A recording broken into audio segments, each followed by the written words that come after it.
The new Volkswagen Passat was developed by Skoda alongside the new Superb, and it's all the better for it. Passat is now only offered in the station version. Despite the executive sedan industry's well-documented struggles, Volkswagen's decision to eliminate the trunk-packed Passat is a bold move. Development of the car was this time handed over to Skoda, which designed it together with the new Superb. It is a car that will come in both hatchback and estate body types towards the end of this year.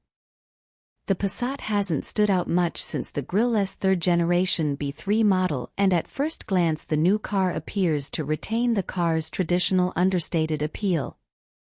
Volkswagen's updated Golf follows the curvier design approach we've seen in the new Tiguan and the all-electric ID range of cars.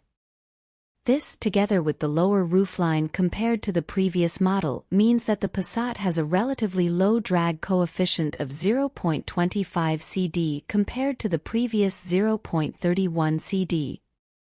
The new plug-in hybrid, coming later, features an all-new powertrain and larger 19.7 kWh battery, helping to achieve a 62-mile all-electric range, nearly double the range of the old Passat GTE. The only model offered at launch, a 1.5-liter ETC four-cylinder petrol with 48-volt mild hybrid support. It sends a total of 148 horsepower and 250 Nm of torque to the front wheels through a 7-speed DSG automatic, reaching 0 to 62 miles per hour in 9.2 seconds. This is 3/10 slower than the previous generation car equipped with a non-hybrid engine. Unlike the PHEV, the mild hybrid also features cylinder deactivation technology. Volkswagen has yet to complete WLTP testing of the new Passat, but we expect this model to improve on the outgoing car's fuel economy figure of 44.1 miles per gallon. On the move, the mild hybrid system operates in the background and is almost unnoticeable. While cruising, the gasoline engine is highly developed with the ability to cut out when idling or not under load. The new Passat is based on a development of the MQB Evo platform used in the old car, and as a result it drives almost the same. The biggest difference came from the new optional DCC, Dynamic Chassis Control system, which can adjust the stiffness of the shock absorbers. There are 15 different levels, probably too many for a family property, and you have to manually select this from the central touchscreen to reach maximum hardness. It may be 50 mm longer in wheelbase, 144 mm in the body and 20 mm in width, but it's just as easy to place on the road thanks to good visibility in all directions. It's a nice place, although the interior isn't very special. In fact, it is almost identical to the new Tiguan.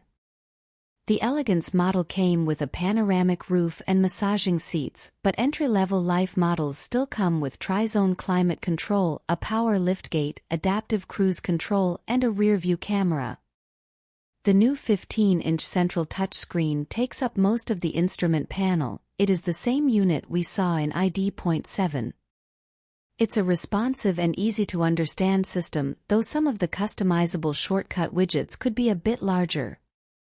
With the new Superb, the development really shows in some places.